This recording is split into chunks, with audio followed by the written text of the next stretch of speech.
Hi, I'm Ollie Mitchell, and in this tutorial I'm going to show you some more things that you can do with video in QLab. Okay, so I've plugged a projector into my computer.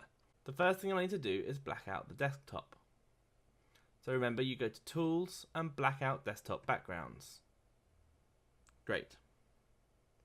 So now let's set up the projector as a surface. So go into Settings, go to the Video page, click the plus and do New with Display and select the projector. Now let's name it Projector. And now we want to see where it's projecting. So if you click this button next to Grid, it will project a grid showing you the entire image. Now as you can see, this image is slightly larger than we'd like. It's spilling onto the curtain and the skirting board a bit, so let's fix that. You could move the projector around, but maybe you aren't able to do that in your venue. Maybe it's in a fixed position, so instead we can do it in QLab. If you grab the corner pins, you can move them around to suit you. So let's just adjust this a bit.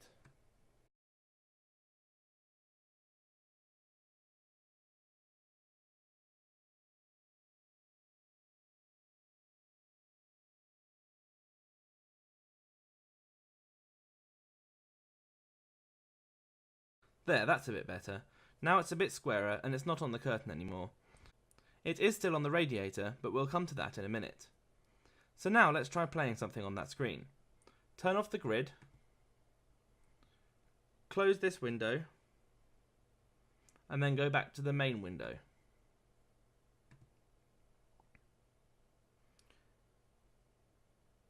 Now let's put in a video file.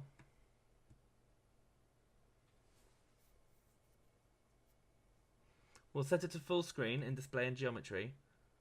Then we'll select the video surface that we're using, send it to the projector, and we will uncheck the Preserve Aspect Ratio. This is just so that it fills the whole screen. Now if we play this cue,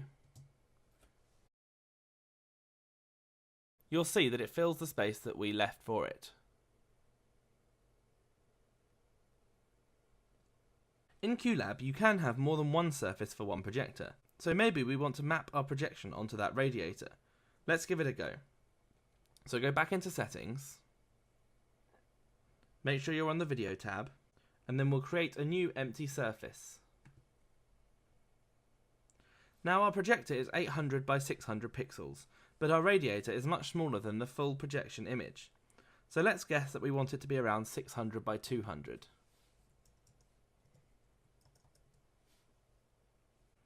Now we'll assign our screen to the projector by going down here and selecting the projector, and then we'll turn on the grid so we can see what we've got.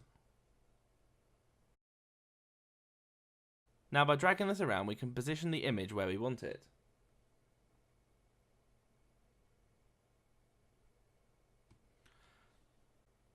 It's not too bad, but let's just adjust it a bit more.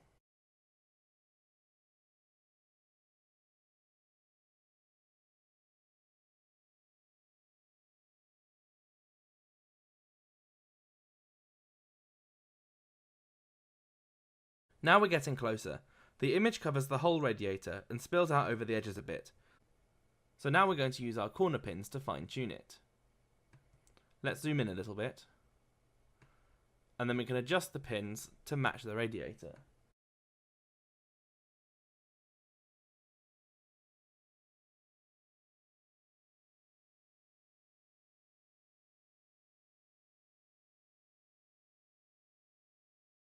I think that's pretty good.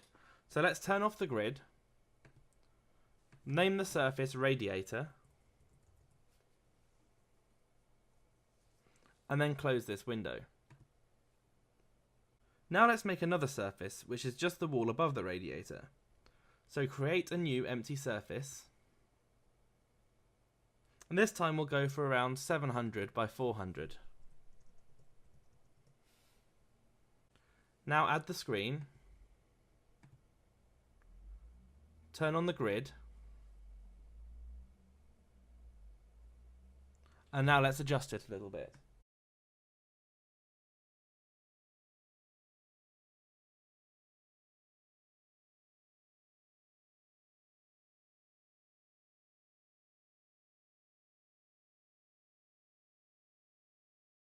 Great.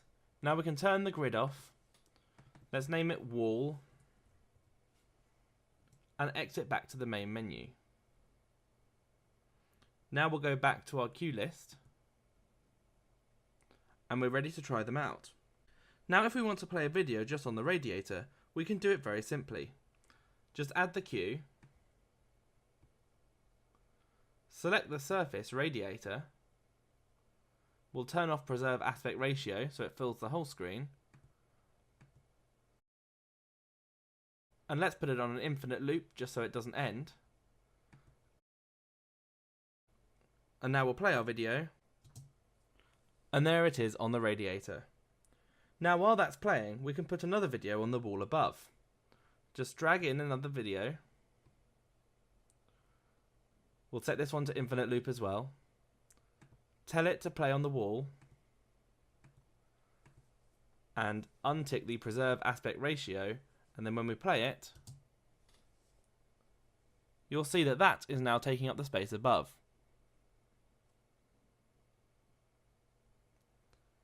Great. So that's basic projection mapping. You can see how that could be useful in your play. Maybe you want to project onto a door or a certain area of the stage.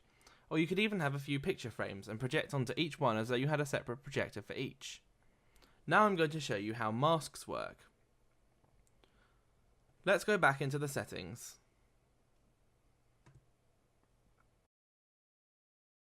And we'll go in to edit our wall surface. Maybe instead of having a perfect square or rectangular image, you want to have a particular shape.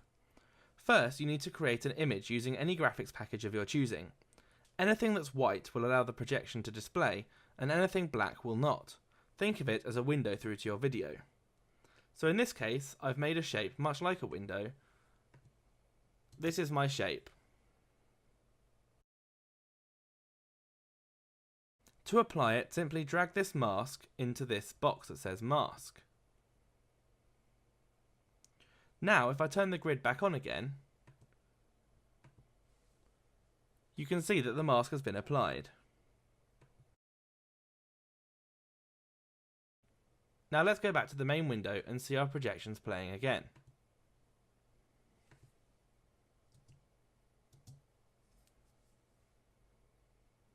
As you can see, the mask is now being applied to the wall surface. You can use masks to create interesting projections, or to help you with projection mapping. Maybe you have a triangular or circle shape that you want to map onto. Just create a mask that's roughly the right shape, and that will be a great starting point which you can then fine-tune using the corner pins. The final thing I'm going to show you is video effects. Let's click on our video again, and then go to the Video Effects tab. As you can see, there are a whole host of effects for you to try out. The best thing for you to do is to play with them yourself. I'll show you just one example for now. So I'll select the Color Controls effect and tick the Apply Effects box. Now if I play the video, I can fiddle with these faders and you'll see them affecting the video in live.